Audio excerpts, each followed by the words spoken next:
Good afternoon, everybody. I'm excuse me. I'm Jefferson County Attorney Mike O'Connell, and I can't tell you how happy I am to be here today and excited for what we're all going to get to participate in here in a few moments. But I would like to make a few remarks, and then we're going to have some great people speaking to us today, great history involved, and then I'm going to come back a little bit later and say a couple of things. But with me, on the sitting here, of course, is the mayor and Lieutenant Governor Jacqueline Coleman. LaQuincy Reed is our sculptor down there. LaQuincy's from Oklahoma City. Keisha Smith with Zeta Phi Beta, I got that right, and Mercedes Samuels with Zeta Phi Beta. Lyndon Pryor, President of Urban League. Sitting next to him is the retired, very honorable Denise Clayton, retired judge of the Court of Appeals. Nikki, Nicole Miller. No, Martin. I don't know who messed that up. I'm gonna blame that on Josh. I know, but you know what? You close. You close. Don't mess with Nikki. I've learned that. So anyway, we gather here today not simply to dedicate a statue, but to recognize a woman whose courage changed this city and this Commonwealth. Alberta Jones was a pioneer. She was the first black woman to take and pass the Kentucky bar exam and admitted to the practice of law in Kentucky. She was a civil rights advocate, a prosecutor, a voice for people too often ignored by the system that was around them.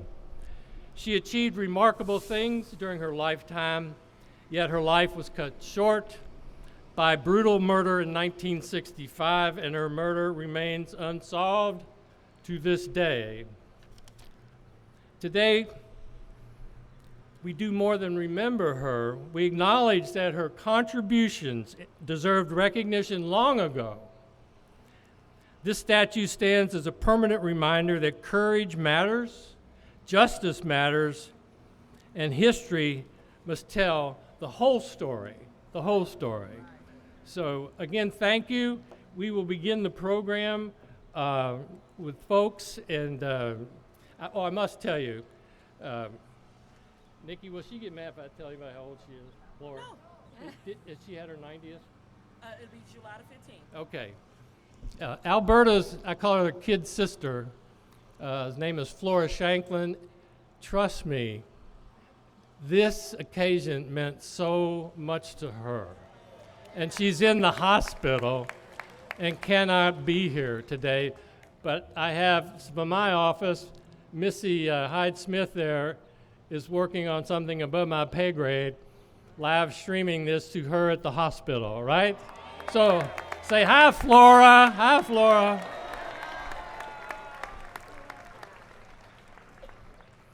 One of my greatest honors was with the family that at one time she sent me a text and she signed off as Tish.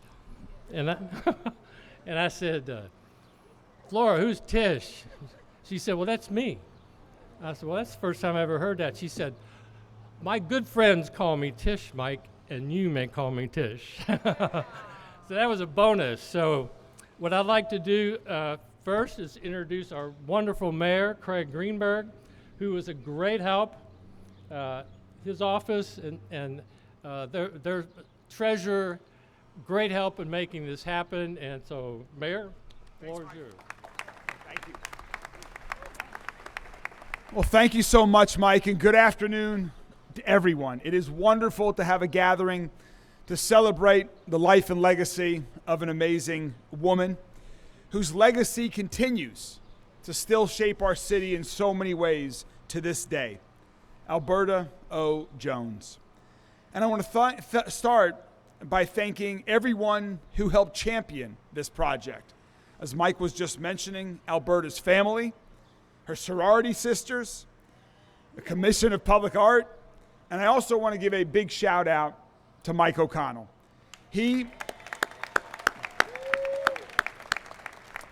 His tenacity and vision ensured that this project became a reality. When he first called to ask for my support to get Louisville Metro governments investing in this project, it was not a yes or no question. It was a definite yes, and I was just thrilled to hear about this vision. I also want to thank my colleagues from Metro Council who are here with me today that supported the budget, that helped make the city's investment in this project a reality. Thank you all. And to everyone who's carried Ms. Jones' story forward, this moment belongs to you. And we thank everyone for sharing it with all of us. This moment matters to Louisville because today we unveil more than a statue. We bring a story and a life into public view, recognizing a woman who helped move our city forward in so many important ways. A daughter of Louisville, a civil rights leader, a lawyer, a barrier breaker, a woman that refused to let the world decide what was possible for her and for others. Alberta Jones was always focused on helping others. As a young woman, I've learned she thought she might become a doctor. But after fainting while touring a hospital, her sister Flora joked, "Well, if you can't be a doctor, if you pass out at the sight of blood." So Alberta, she found another way to help people. She helped people in courtrooms, in neighborhoods, in the fight for dignity, justice, and equity. Her purpose would lead her to places like no one had gone before. The first woman to make it into the University of Louisville. The first woman to pass the Kentucky bar. The first female prosecutor of any race in the entire Commonwealth of Kentucky. I'm trying. So with so many firsts to her name, it's only fitting that we add one more as we celebrate her legacy, with the first sculpture honoring a black woman in Louisville and the second one in the entire state of Kentucky.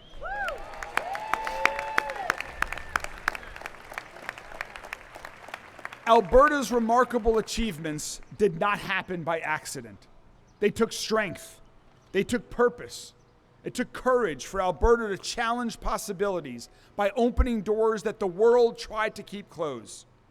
After graduating from law school, Alberta said people told her that she had 2 strikes against her because of what she was and what she looked like. She remarked, "I've got 1 strike left, and I've seen people hit home runs with 1 strike." And in a city that knows something about home runs, Alberta kept swinging, knocking down barriers that previously wouldn't seem to fall. Her work in the civil rights movement made it illegal for a public business to deny someone because of their race, the first law of its kind in any major southern city. She amplified the rights of 6,000 black residents by helping them register to vote.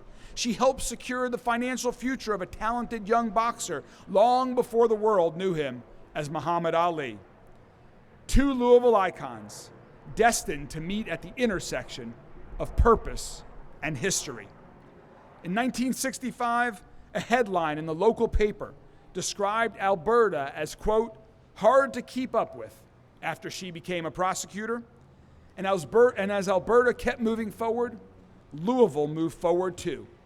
And now, this statue will stand forever as a reminder of the example she set, the courage she carried, and the progress that does not belong to some of us, the progress that belongs to all of us. Generations from now, people will walk past this statue and say her name.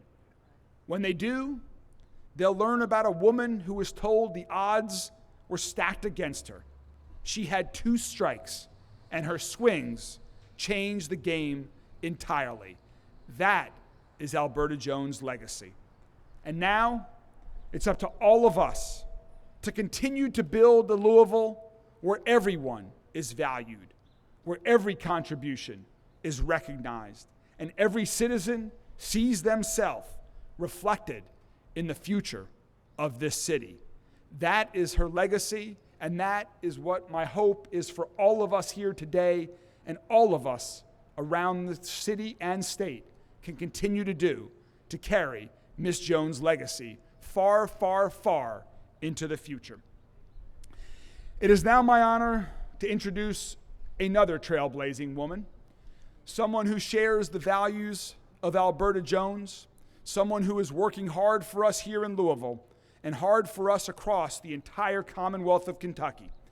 It is a distinct honor to have with us today our Lieutenant Governor, Jacqueline Coleman.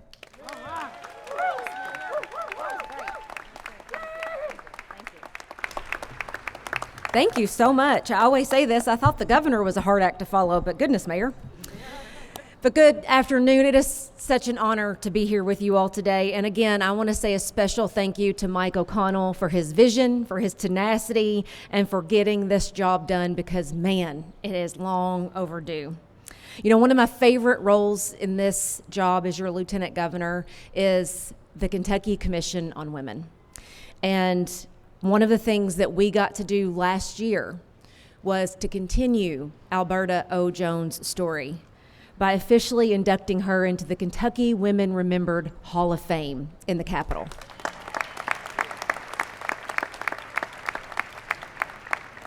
And I was so proud to be able to share her story with now a new generation of Kentuckians. We have to amplify the voices of all of our people in the name of equity and justice. And as most of you know, before I was your Lieutenant Governor, I was a teacher, an assistant principal, everybody's favorite, a basketball coach. So I view every challenge that we face through the lens of education. And that includes the challenges we face around racism and ever-present injustice. Now, that's not a quick fix.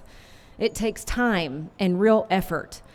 But we must acknowledge that the future of Kentucky, the future of our economy, our future leaders are in our classrooms today. And when done correctly, education brings together diverse groups of people to learn more about themselves, others, and the world that they share. But we have to be honest with ourselves. Education is under attack in Kentucky and in Washington, D.C. And I'm going to say something I thought I'd never have to say as a history teacher. It is critical that all of our history is taught, even and especially if it's uncomfortable. Right.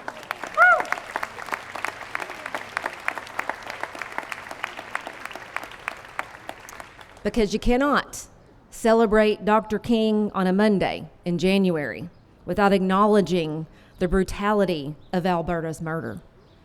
Because our country, yes, it's made progress, and we should celebrate it and be thankful for it. But if we truly believe those first words of our Constitution, we the people, in order to form a more perfect union and establish justice, that means it is a constant struggle to make this union more perfect, so we always have more work to do. And we need to build upon the blood, sweat, and tears shed by heroes like Louisville's own Alberta O. Jones. And today is a step towards that. From this day forward, the citizens of Louisville, the people of Kentucky, and of this world will now see a memorial that they can point to that celebrates Alberta's inspiration and hard work.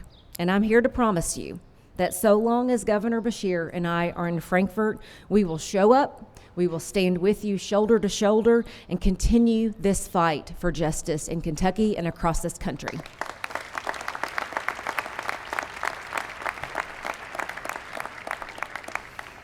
But as the mom of a 6-year-old, perhaps the most important thing about today is not just us being here, but the generations of young girls who get to look at this statue and see themselves in it.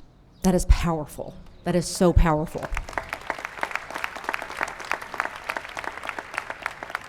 So thank you all. May God bless you, and may God continue to bless the Commonwealth of Kentucky.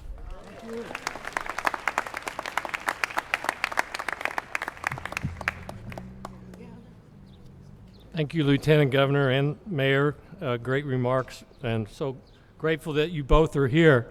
Our next speaker is a young man that I met by phone and by Zoom calls, et cetera, et cetera. His name is LaQuincy Reed. He was the sculptor. Come on up here, LaQuincy.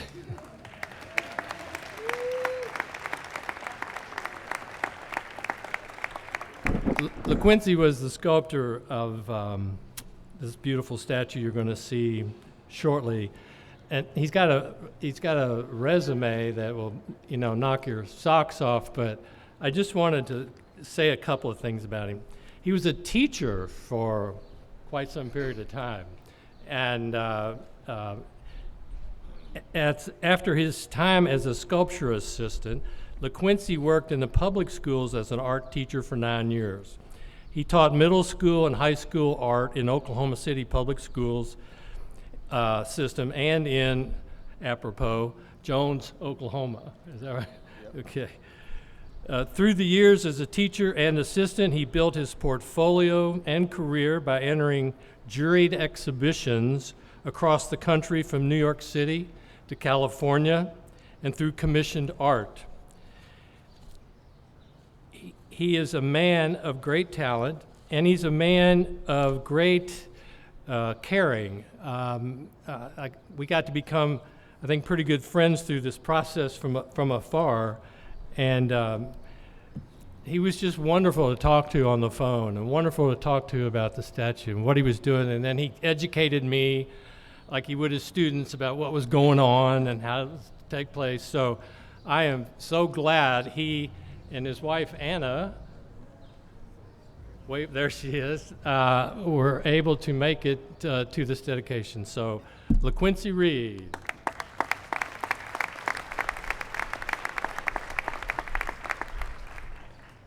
So, first off, I want to thank the family for entrusting me with this opportunity of sculpting Miss Alberta Jones.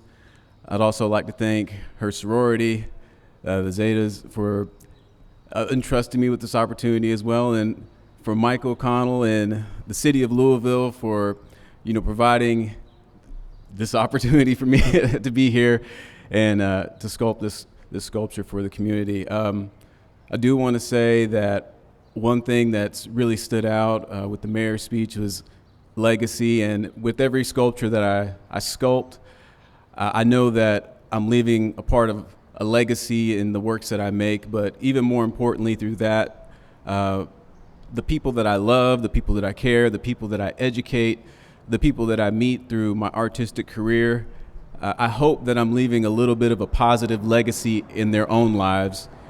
And amongst the crowd, this is one of the biggest unveilings I've ever had, and I just want everybody to kind of look around and see all the people that you can interact with and realize that much like Alberta Jones in her short life, you can leave a little bit of a positive legacy in everyone that you meet.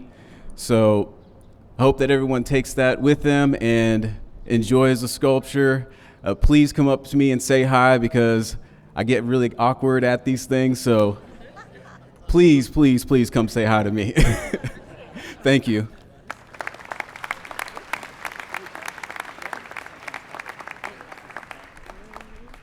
I think he wore that sport coat so you won't have trouble finding him to speak with him.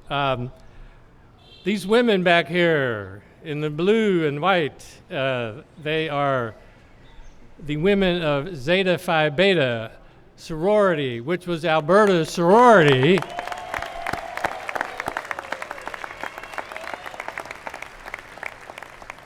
And when one of their sorority sisters receives an award or recognition, et cetera, they show up, as is obvious. And I've seen them show up at other functions too. So I'm going to introduce Keisha Smith, who is the Zeta Phi Beta Great Lakes Regional Director, and she knows a lot about all of that. So.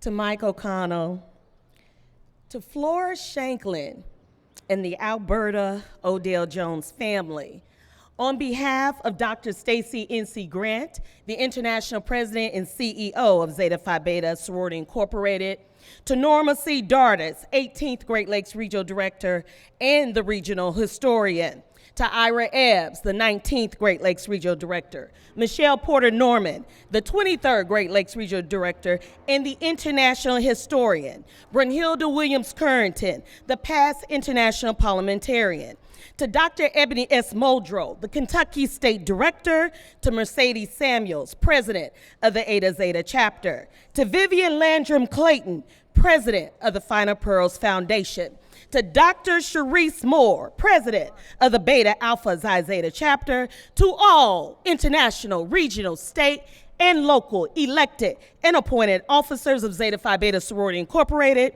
to the National Panhellenic Council members, government officials, family, friends, and guests, good afternoon. I am Keisha D. Smith.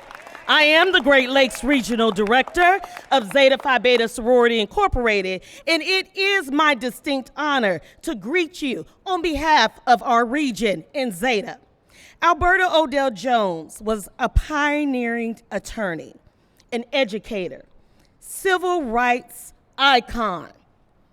She had courage and leadership that helped advance justice and equality. And even more special, she was a member of Zeta Phi Beta Sorority Incorporated. She was a distinct woman of many firsts, of which you have already heard. But we want you to know she broke those barriers. She created opportunities for future generations. Alberta was deeply committed to civil rights advocacy, working tirelessly to challenge segregation, promote voting rights, and empower undeserved communities. She did this through legal action and community engagement. Her life, her work, reflected extraordinary strength, resilience, and unwavering dedication to service and justice. As the Great Lakes region and Zeta Phi Beta, we follow her lead. We are intentional in our actions to make sure that we elevate who Alberta was and who she is to us. So just to give you a few key points of understanding on what Zeta is doing to make sure Alberta is constantly known, is that we made a great financial contribution to the Alberta O. Jones Park.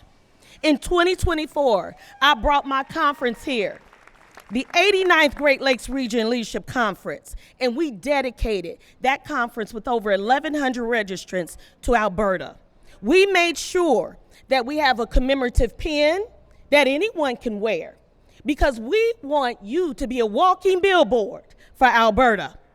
In her honor, we made sure we instilled a marble bench at the Alberta O. Jones Park.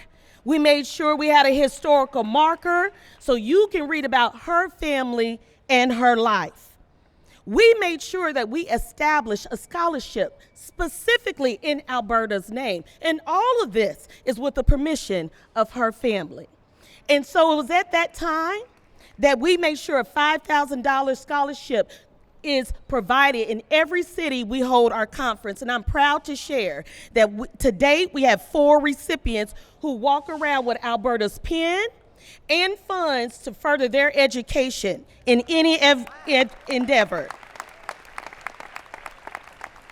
We also contributed $5,000 to this beautiful scholarship that you're going to see today. And I want to thank Mike and LaQuincy and the family for allowing us to be a part of this experience.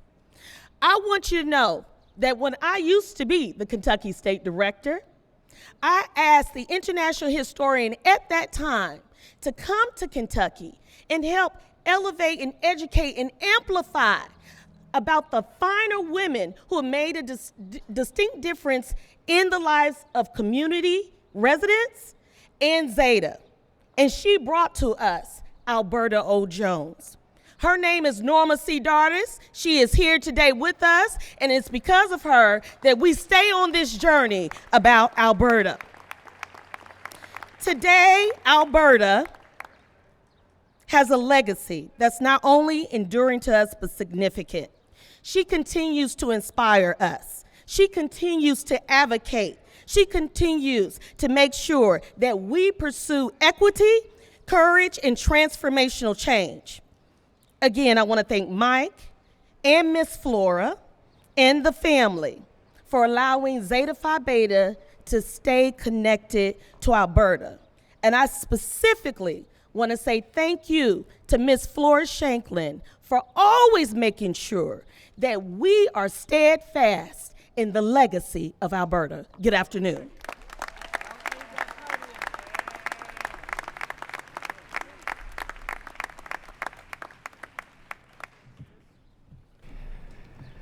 Thank you so much, Keisha. Great job, Keisha. Great job. She's not too bashful, you know that. But all the Zeta Phi Betas, stand up. There you go. There you go.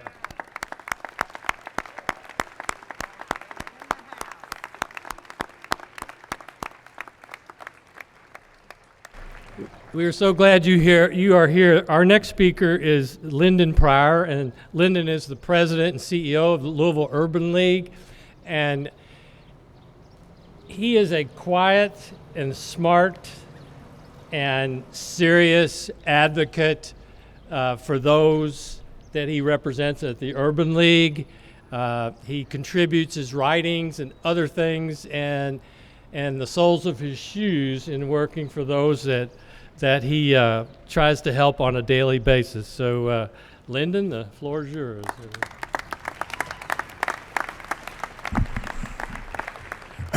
Thank you, Michael, and thank you for inviting us to Florida, for also in the family of Alberta Jones, for allowing the Louisville Urban League to participate in this momentous event in celebration of a wonderful legacy. I am Lyndon Pryor, President and CEO of the Louisville Urban League, and it is a profound honor to be able to stand before you on behalf of the league as we finally pull back the veil on a long overdue tribute to one of the city's most brilliant and courageous daughters.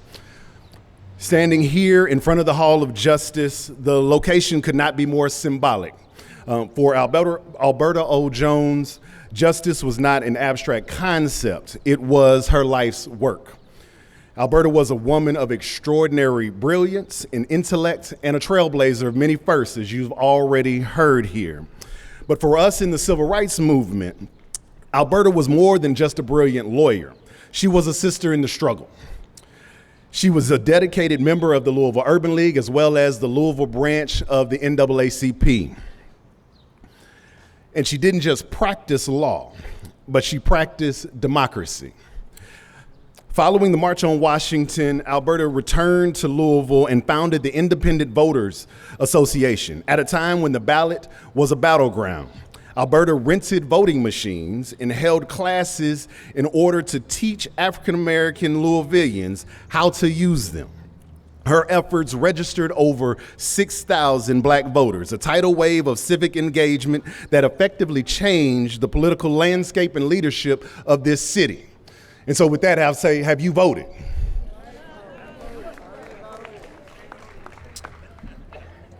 In today's climate, where we are still building monuments to Confederates, still naming highways after racists, and still disenfranchising black voters, whether it be at the school board elections all the way to the houses of Congress, the scales of justice are still unbalanced. Yet, Alberta and this statue can and should stand as our North Star. To place her likeness here is a powerful statement. It reminds us that while the law can be a tool for progress, it is only as strong as the people brave enough to wield it. Let this statue be a reminder that we must continue to teach people how to use the machine, whether that machine is the ballot box, the courtroom, or the halls of power.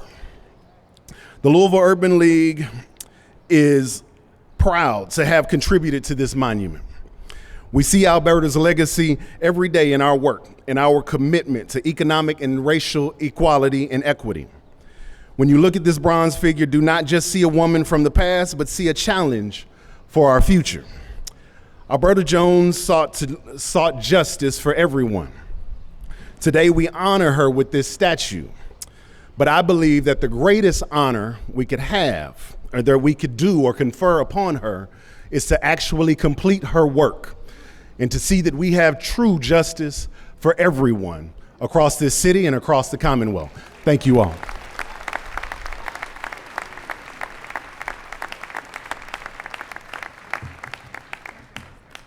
Thank you very much, Lyndon. When you mentioned, among other things, statues, I was reminded my participation in this is if I lie down in bed at night and close my eyes, this will be in the top 5 and maybe number 1 in my career, not only as Jefferson County Attorney, but in my private career. And close to that, if I can take a second, was I personally argued before the Jefferson Circuit Court, talk about statues, this is a statue, to remove the Confederate statue that stood for way too long in front of the University of Louisville.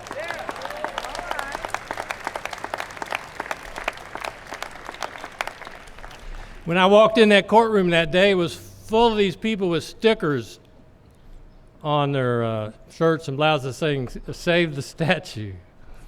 And when there was a break in the proceedings, I went out to get a drink of water or whatever, and one of those women followed me out. And when I got to the drinking fountain, she came up to me and she said, "Are you elected?" Just like that. "Are you elected?" I said, "Well, yes, ma'am, I am." And then she said, "Well, we'll see about that." I got a story for everything, but as many people will tell you. The next person that I'm so glad to introduce is the Honorable Denise Clayton. She's a retired chief judge, among other things, of the Kentucky Court of Appeals, the first in this, the first in that, and so many firsts that she has. Judge Clayton, who I appeared before as well, I never heard anybody, any lawyer going in and out of this building or in the building next door in the Judicial Center or anywhere else say a bad, negative word about Judge Clayton. Now, those of us that are judges, or some of them are in the audience too, I bet you can't say that about yourself when So, Judge Clayton, please.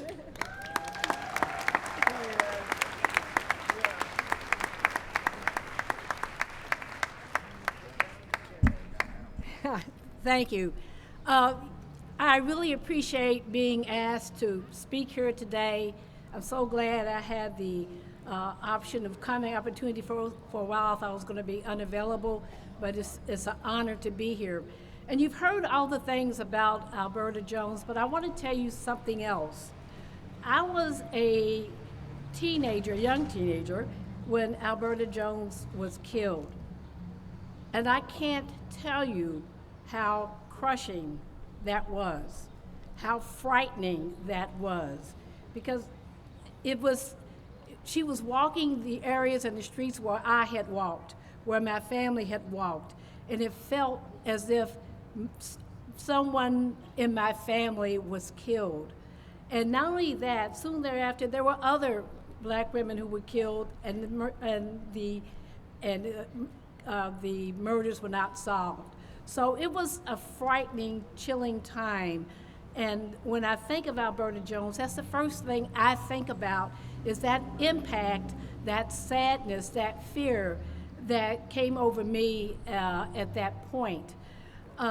You've seen and you've heard that Alberta Jones was the first black woman admitted to the Kentucky Bar Association. The next black woman was not admitted until 1974. And that was Laura Douglas. And then 2 years later, Gwen Horton and I were admitted. So even though now we see a lot of women being admitted, this is a recent journey. And this is not something you should take for granted, because a lot of people were not able to go through that path. And those of us who have been able to go through it was not because we were the only ones who had the ability to go through it. Other people had the ability and not the opportunity. So we're grateful to people who kept going. And when I started law school, I was asked by someone who, they were very supportive of me. They said, I'm glad you're in law school, but exactly what does a colored woman lawyer do? And I didn't have an answer to that. But what I had an answer to was some of the things I did see. I saw in the time when I was, again, a teenager, when Alberta Jones helped James Welch, the little boy whose arms were cut off when he reached for his puppy under the railroad tracks. And I thought, lawyers help people. Lawyers have compassion. She raised money for him also. So I thought, okay, compassion is something that's important. The next thing is that when I heard that she had been killed, I thought, lawyers have bravery. She kept going. So I know what else lawyers have. And then in 1994, the then dean of the law school, Don Burnett, came to me because I was president of the Black Lawyers Association. And he said, we need to recognize Black lawyers' achievements in the Commonwealth. And so what was created in 1995 was the African American Legacy of Leadership. That information, those pictures are at the law school. The video is of that, is available. And Ms. Shanklin, I think Tony and Robert Bell were also interviewed regarding Alberta Jones. She was one of 9 people who were recognized for their contributions. So what I saw there is that lawyers have commitment. And so I couldn't answer what exactly a colored woman lawyer does, but I could answer what a colored woman lawyer should be. And they should have compassion, and they should have conviction, and they should have commitment. And all those things are things that Alberta Jones demonstrated then and continues to demonstrate to us now. And I don't think that we can ignore the lessons, the values of what she put forth. That's her significant legacy to all of us. So thank you very much.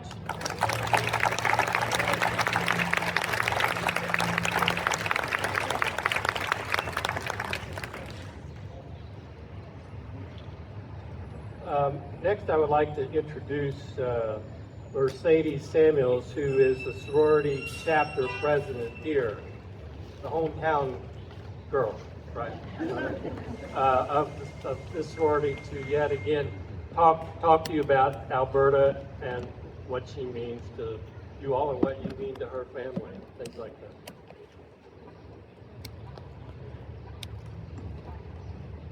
Good afternoon, everyone. It is an honor and privilege to stand before you today as the president of the Eta Zeta chapter of Zeta Phi Beta Sorority Incorporated on this monumental occasion.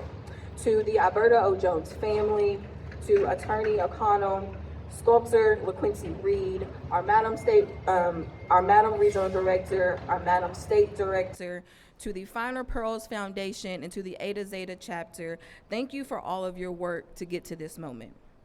Today, we do more than reveal a work of art. We restore presence, we affirm legacy, and we ensure that a name that helped shape this city will never be forgotten. Alberta O. Jones was not only a pioneer, she was a force. She was the first to break barriers that many believed were immovable.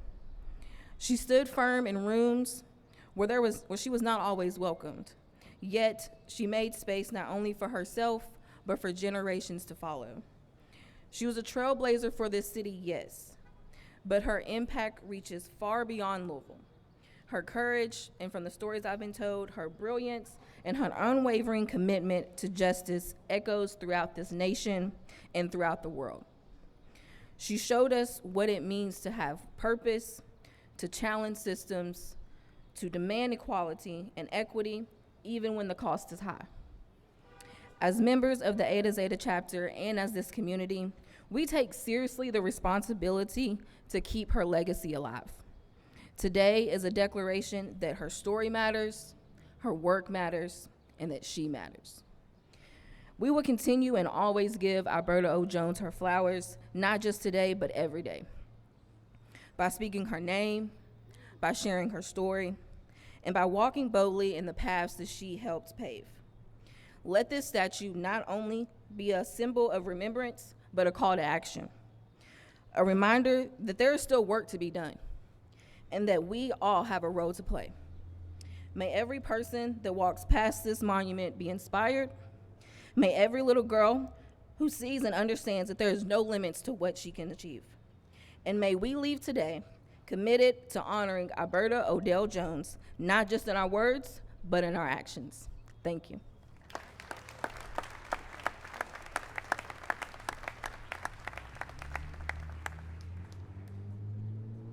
We're getting closer. The next person I'd like to introduce to you is this bashful young woman back here that is dressed in blue. And this is Nicole Miller, otherwise AKA Nikki. She's the grandniece of Alberta Jones. Her mother's sitting over there in the front row, Vicky, who used to work for this office for a long time.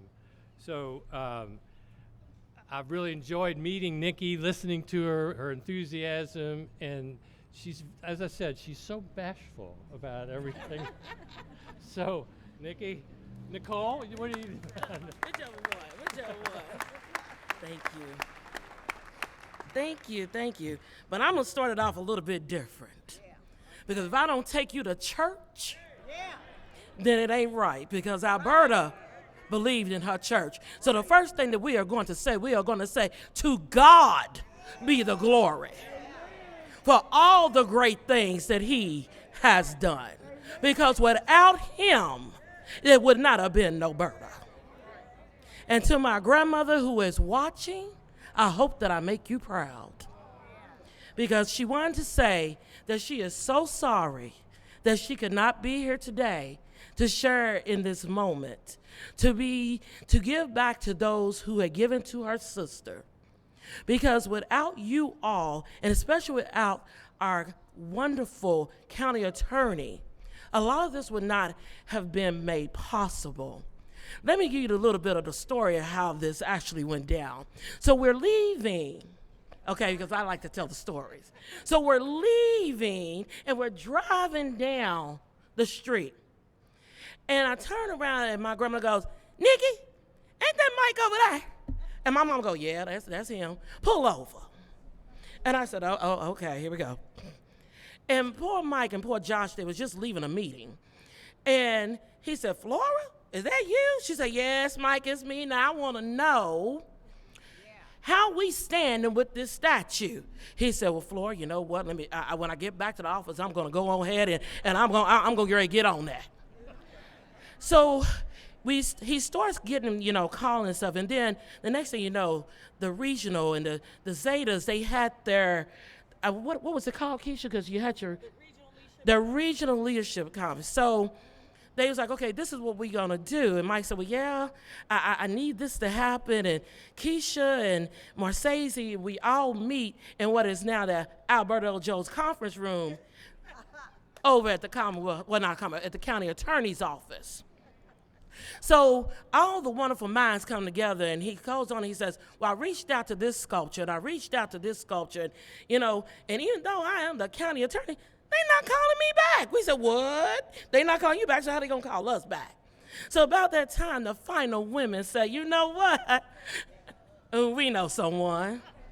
We said, oh, you do? Okay. What's his name? And they come in there like they rolling it out like it's ones on the pole. Like, here it is. And here's his resume. So in turn, we end up meeting up with LaQuincy. And we all met at a breakfast and was like, okay, you know what? We're going to do this. And we said, what is the time frame? Because the one thing about it is, if you know my grandmother, she is a true fighter, and she's 89. She will be 90 in July. So she says, I want to see this done before even I go. And so LaQuinn said, you know what? We're going to make that happen. So through all the ups, the downs, the sideways, and all the way around, we are now here at the very unveiling. And I would have to say from my family, thank you for letting me, basically speak on it, because it said, my aunt, she is a legacy. And even within that, I like songs, and if you know me, I speak a lot through songs. So I always told them that, when you're dealing with the finer women, one of their things is the dove. So I always tell them, well, you know what, probably on the day of her death, like Prince said, this is what it sounds like when doves cry. But then as having a son, I have a wonderful son, and he makes you listen to, this newer age music, and I'm like, there's a lot of lyrics that is very fitting. So I'm going to finish it out before I introduce the man of the hour I took bits and pieces from these wonderful artists, so I have to give them their due. One part of it is going to come from the League of Legends, another one from Linkin Park, and the other one from the Fall Out Boys. And what it goes on to say, and I'm going to read it up, it says, you can take my breath, but you can't take my truth. Legends never die. Reliving through you, I know you miss me, I hear your cries, but I'm still here, I'm still alive. Through every song, through every tear, just say my name and I'll be near. Legends never die. We live inside your heart, screaming through the silence, even in the dark. Some legends are told. Some turn to dust or to gold. But you will remember me for centuries. Legends, and I emphasize that legends never die. They're written down in eternity. So when you think about that, it does not matter if one day that none of us are standing here and that we are breathing. It will be marked within the history. So that is eternity. But you never see the price it costs. Scars collected all their lives. When everything's lost, they pick up their hearts and avenge defeat before it all starts. They suffer through harm just to touch a dream. Oh, pick yourself up, 'cause legends never die. The work is not done. It is not over. The legacy will live longer than any of us. So I encourage you, speak her name. Because when you speak Alberta O. Jones, that continues the legacy. You are part of the legacy. We consider everyone here, from family to friends, you are part of her legacy. So yes, we admire and we thank you for the statue, because as I said, it was a dream of my grandmother's. But as I said, she's a woman of many firsts. The banner hangs, the statue's done, the park is done, but what about a highway, y'all? Do we want to do the highway? Let's get that highway done. And I would not leave the podium without saying this. The one thing she stood for was voting, and as y'all know, if you have not early voted, it is on Tuesday. You go to the polls and you vote like your life is for it, because your life is dependent on this. And I'm proud to say my grandmother already cast her vote, because I made sure to get that done before she even went into surgery. Yeah. So even if she can do it from a hospital bed, what would be your excuse? Yeah. But now, we've got to switch it up a little bit, because I get the honor to introduce to you all, another legend. And I'm going to tell you one quick funny thing. He might kill me, and so may Judge Annie McConnell. We was just joking around the other day because, we had to figure out a way to cover the statue. So he said, I'm going to get my daughter, because, she's been sewing. I said, is she going to be on the bench sewing? And so, the running joke is that she was on the bench sewing the sheet and telling people, guilty. Okay, wait a minute, I'll reduce you by $2 if you hold this scene. But needless to say, this man has worked tirelessly, not only for the statue, but for the city of Louisville. He has went up and beyond to ensure that we do have certain rights even within this city, certain fairnesses, and I know that if you get to know him personally, it's that he is more than just a county attorney to our family. He is family to us. So as I sit down and I take my seat, I would like to introduce the next legend, the next phenomenal man that unfortunately he's not going to run for us, again, but that's okay because a lot has been done and that's what makes a legend. So as I take my seat, you want to come on up here? All right, introducing to you all the county attorney of Louisville, Kentucky, Mike O'Connell. Thank you, dear.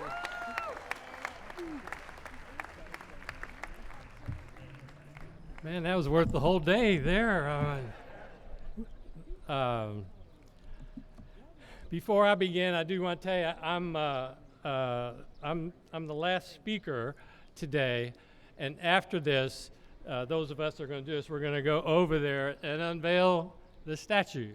And then after we do that, don't anyone leave, I hope, because Mr. Joe Level, sitting over there in the front row, who is the director of my child support division, I'll tell you a little bit more about him later. He's got a song he's going to sing, and the song he's going to sing is, Flora said to me one time, she was like, Mike, I got a favorite song. And I said, well, what is it, Flora? And she said, the Battle Hymn of the Republic, which I didn't know, I didn't expect to hear that necessarily, but one of the most powerful songs of our nation. And Joe is going to sing that to us before we adjourn. And before I want to give a special thanks, and I know I'm going to miss some people, but obviously Louisville Metro Government again. I want to tell you special thanks. I don't know that any of their family members here, but Junior Bridgman and his family were really committed to this project. I didn't know Junior Bridgman, and I sent him all this material and everything, and didn't hear from him. And one day my secretary came in and said, Mike, Junior Bridgman's on the phone.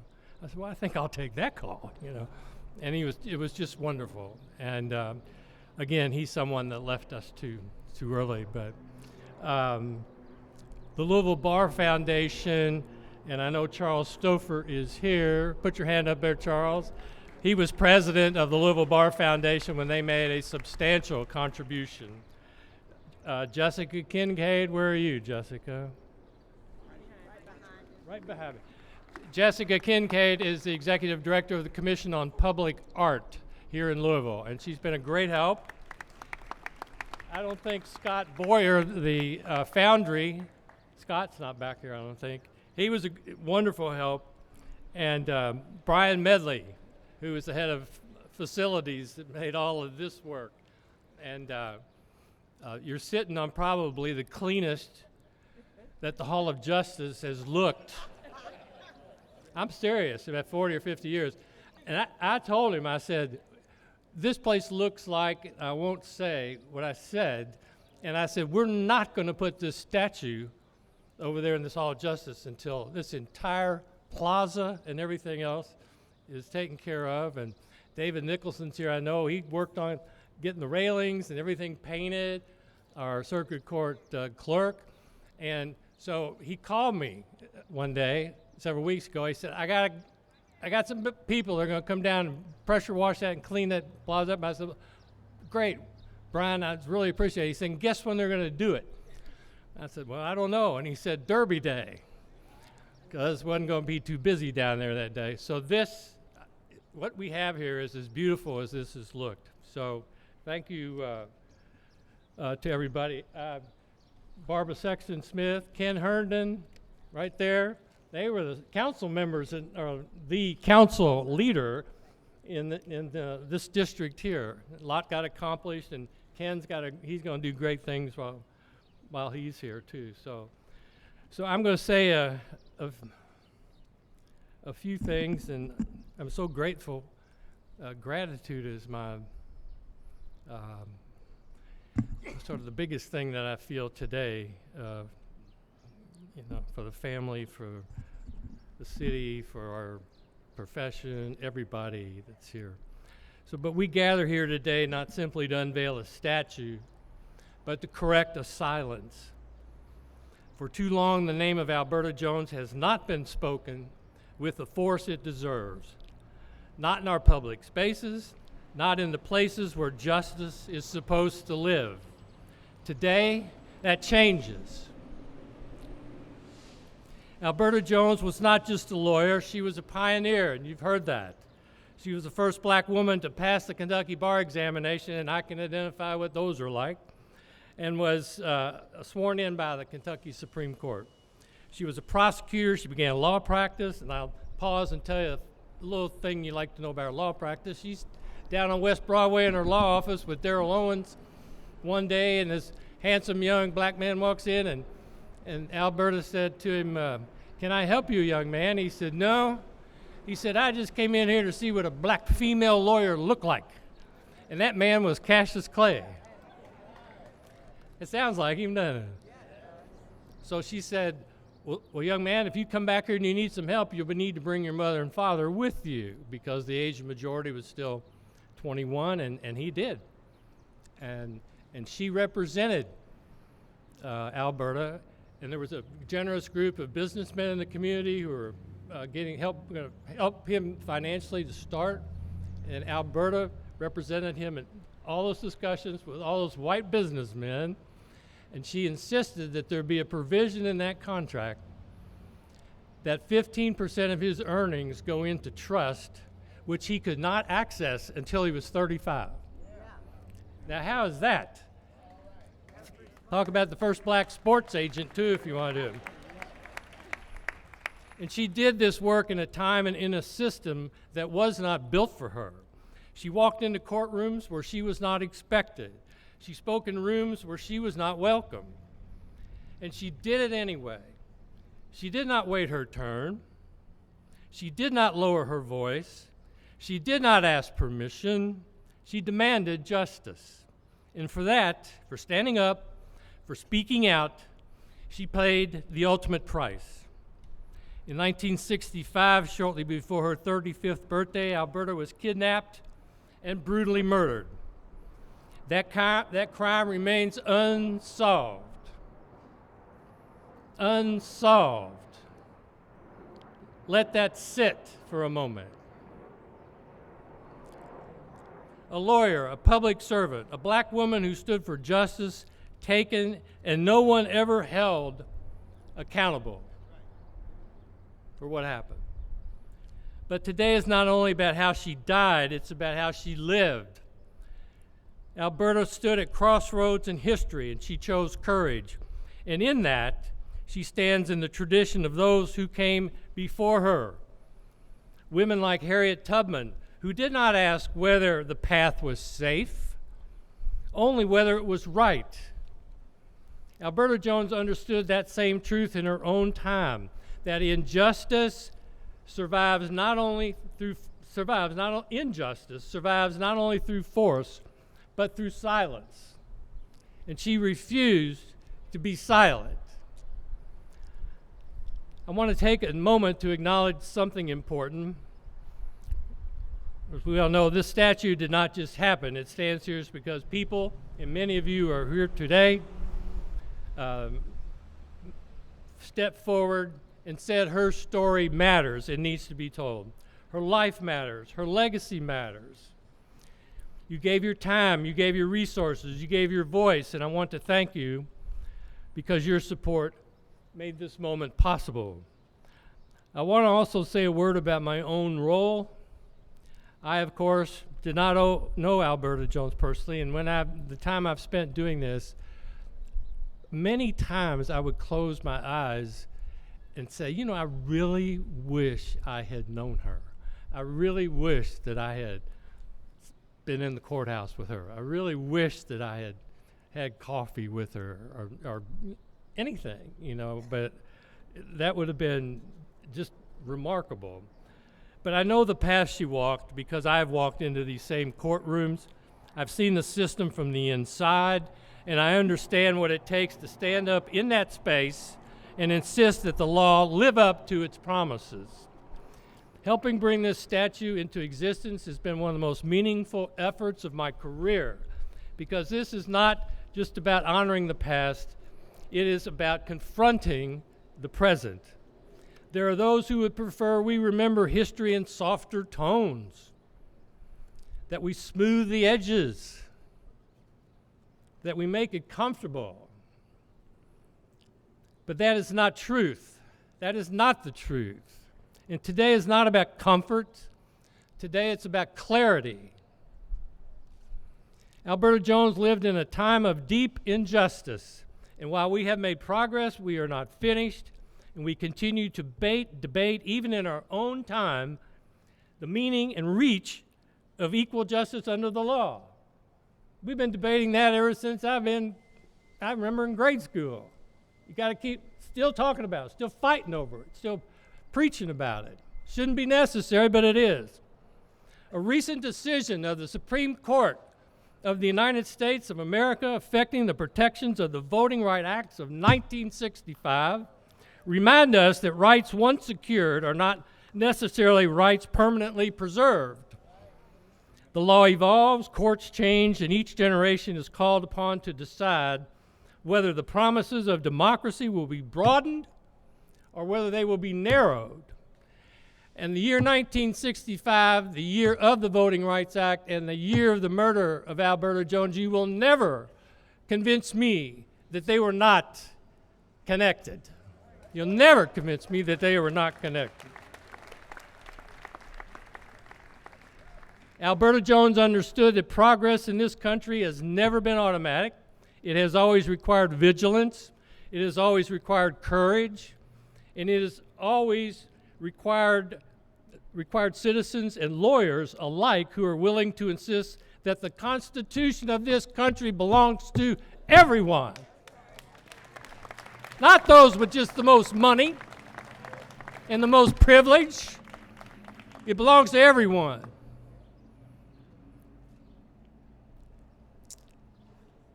The demand she made with her actions that the law be applied equally, fairly, and without fear or favor, that demand still echoes.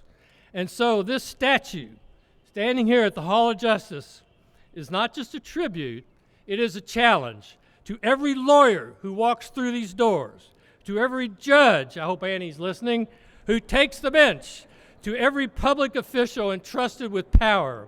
See her, remember her, and ask yourself, are we doing the work that she demanded of us? This is very interesting to me when I came across this. There is a line attributed to the poet Alfred Lord Tennyson that appears on Alberta Jones's gravestone. And the quote is this: "More things are wrought by prayer than this world ever dreams of." Close quote. She believed that. But she also understood something else. Prayer alone is not enough. Justice requires action, it requires courage, it requires people willing to stand up, to speak out when necessary, and when necessary, stand alone. Alberta Jones did that, and now finally she takes her place here, where she has always belonged. Not forgotten, not overlooked, but recognized, visible, and enduring. Let this statue stand not as the end of a story, but as a call to continue it. I thank you very much. Thank you.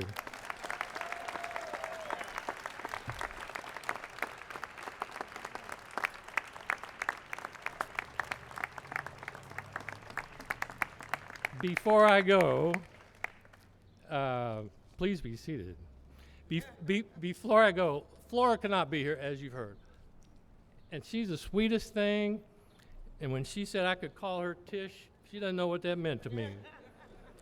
But when I was talking to LaQuincy about her, her not being able to be there, he said, Mike, her voice needs to be there in some way, shape, or form, okay? And I agree. So I found a quote. I hope you're listening, Flora. I found a quote, word for word, from Flora Shanklin. And it goes like this. The statue will be there 100 years after all of us are long gone. It'll be a monument that will be there forever, and I'm happy about it. When where it's located is appropriate. Maybe schools will take a tour downtown and some children will see it and ask about it and learn about her. And the last thing she said in this quote was, and that's what I'm aiming for. So, Flora, if you're listening, thank you.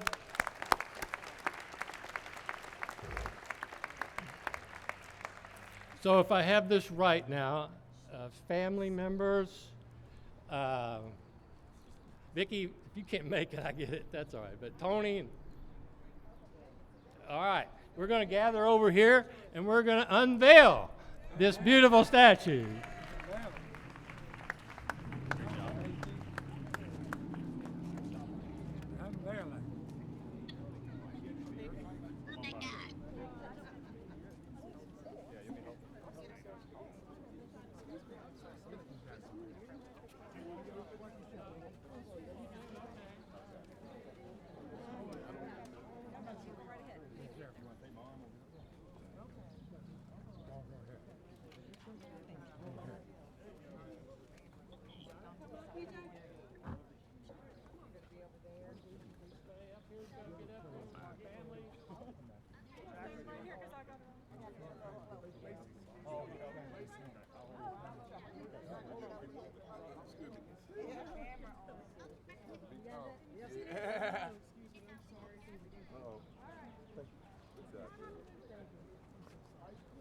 Yellow jacket strong.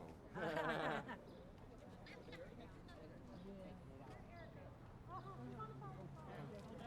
gonna never get this one.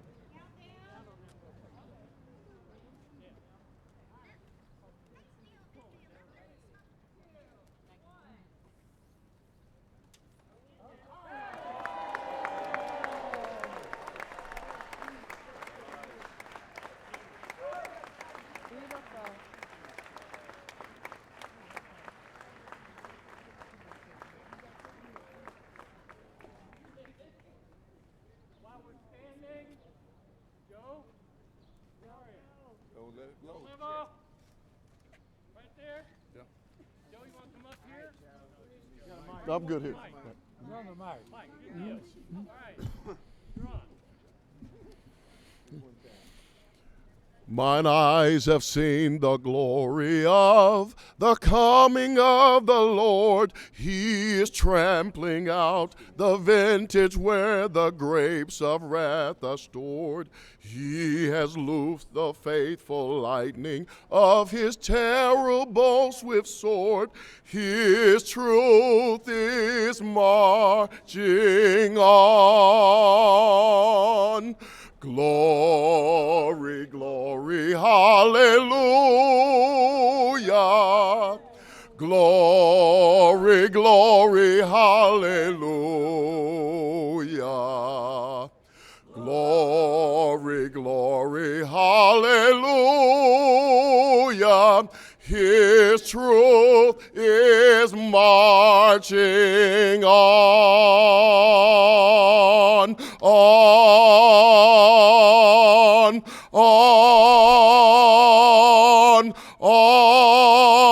marching on.